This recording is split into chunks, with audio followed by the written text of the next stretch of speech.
Hello everyone and welcome to my channel. I'm Nicholas Dimitriadis and I'm a resident in General Hospital of Sparta.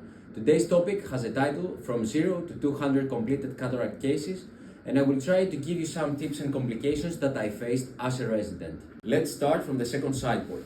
First of all, you have to be careful not to traumatize the anterior lens capsule. Try not to traumatize the descemet membrane. Try to do a corneal limbal incision in order not to have a conjunctival edema. Try not to do your side port more than 1.5 millimeters in order not to have a hypotony at the end of the surgery. And as funny as it looks, try not to forget where you did your second side port. And why do I say these things? Because as you can see in this video, when I'm trying to do a side port incision with 1.5 millimeters knife, I'm traumatizing the anterior lens capsule. And here, after the groove, in order to start the phacoemulsification, I'm forgetting where I did the second side port. And you can see your consultant thinking, should I take this surgery for my resident or not? So you have to avoid mistakes like this at the beginning of the surgery. So let's give some tips in order to have a good second side port. It should not be more than 1.5 millimeters. It should always be a corneal limbal stab incision in order not to have a conjunctival edema, and it should always be 60 to 90 degrees from your main incision in order to have a good movement with both your hands. Here we can see that I'm making a very clear second side port incision with a 1.5 millimeter knife. So let's talk about the main incision. First of all, you have to be careful not to traumatize the iris, not to traumatize the descemet membrane, not to traumatize the anterior lens capsule, and not to make your incision in the conjunctiva, because you might have a conjunctival edema. The best thing is to engrave before entering in order to know exactly where you should place your knife. The size of the main incision should not be more than 2.75 millimeters, and the most important tip in this stage is that if the resident is not sure, place viscoelastic from the side port and then do your main incision. Here we can see in the video that I'm doing a clear cut. I'm engraving before entering, and I'm making some type of stairs, and I'm trying to open it until 2.75 millimeters. Let's proceed with capsulorhexis. First of all, the kisteotome did not work for me. I'm doing the capsulorhexis with the Utrata. Try not to lose the capsulorhexis. It's so easy with a failed maneuver to lose the anterior lens capsule. Try not to have a zonular loss. At the 2/3, when I was trying to close the capsulorhexis, I pulled really hard the anterior lens capsule and I had a zonular loss. And try not to press a lot the eye, because you might create corneal foldings because of the loss of the anterior chamber. In this video, you can see that I'm engraving with the Utrata. I have some folds, which is not easy to start the capsulorhexis. And over there, I was about to lose the anterior lens capsule because the Utrata has always to look inside. And now I'm pressing a lot the eye, I'm losing anterior chamber, and I have corneal folds. So let's give some tips in order to have a good capsulorhexis. First of all, you should always have a good microscope focus. Make more grips if you are not sure. Do it at least 5 millimeters, but this depends on the mydriasis, and you should know the exact point of the grip. You can see I engrave with the Utrata. I'm pulling the anterior lens capsule gently, and I always make my Utrata facing in the inside. And here I close the capsulorhexis. And this is the exact point that someone should pull the anterior lens capsule. Not too in the inside, not too far away. At the middle with the anterior lens capsule folded to the outside. About hydrodissection, hydrodelineation. For me, it's a win-win situation. I try to spend a lot of time in order to have a better movement of the nuclear segment. But my one eye is at the end of the needle and the other eye at my main incision. Because a lot of times, when I place a lot of BSS, I might have an iris prolapse. What are we gonna do with this iris prolapse? For me, at this stage, if I have an iris prolapse, I just place some viscoelastic and I continue with the phacoemulsification. Here, we can see in this video that this is a nice hydrodissection, hydrodelineation. We're creating this ring in the nuclear segment. We check the movement, and we always check the main incision. The method that I'm using in phacoemulsification is divide and conquer. A resident has to be careful not to rupture the posterior lens capsule, so you have to go as deep as it needed. Not so superficial because you might be unable to break in two equal nuclear segments, and not that deep because you might rupture the posterior lens capsule. In this video you can see that as I start with the probe, the groove, I did not go so deep, I was so superficial.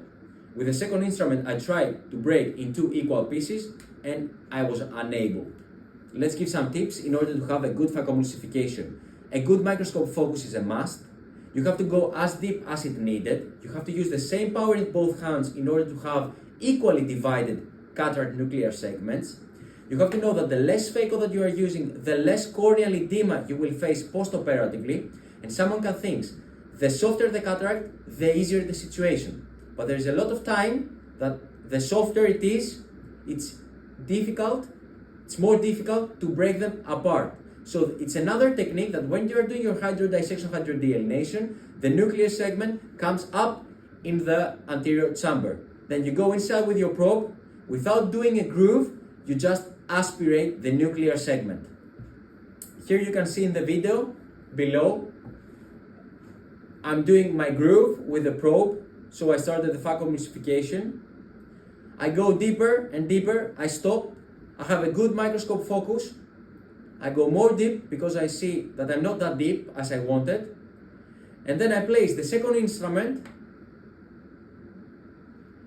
I go deep and with the same power in both hands, I break apart in two equal nuclear segments. After the divide and conquer method, let's give some tips in order to aspirate the nuclear segments. First of all, the resident has to be sure that the settings of the machine have the highest level of vacuum and the lowest level of ultrasound. Let's see this video below. As you can see here, I always prefer the right segment. Why? Because with the second instrument, I hold the left segment down. I aspirate the right segment. I place it to the anterior chamber and I start this saccadic movement in order, not that much as you can see in the video, less, in order for the segment to come to my probe and aspirate it easier. I rotate with the second instrument, I aspirate again, and because this segment is too big, I sub-chop with the second instrument behind the segment. Again, this saccadic movement, and I aspirate all the leftovers. If there is remnants of epinucleus and you are 100% sure that you can aspirate them with the phaco tip, you can proceed. But if there is not that much epinucleus, you have to proceed with the IA instrument. Say that we remove the remnants of the epinucleus with the probe tip. Now we're in the cortex removal. I'm using a coaxial 90 degrees IA handpiece. I think that the bimanual is for sure better and easier, but don't forget that we are doing one more incision. And I want a resident to be careful not to rupture the anterior lens capsule or the posterior lens capsule. You can see in the video below how I remove the remnants of the cortex. And I will show you why I prefer a 90 degrees coaxial handpiece. Because the remnants in the main incision are easier to be removed with a 90 degrees. So I rotate it and I just remove them.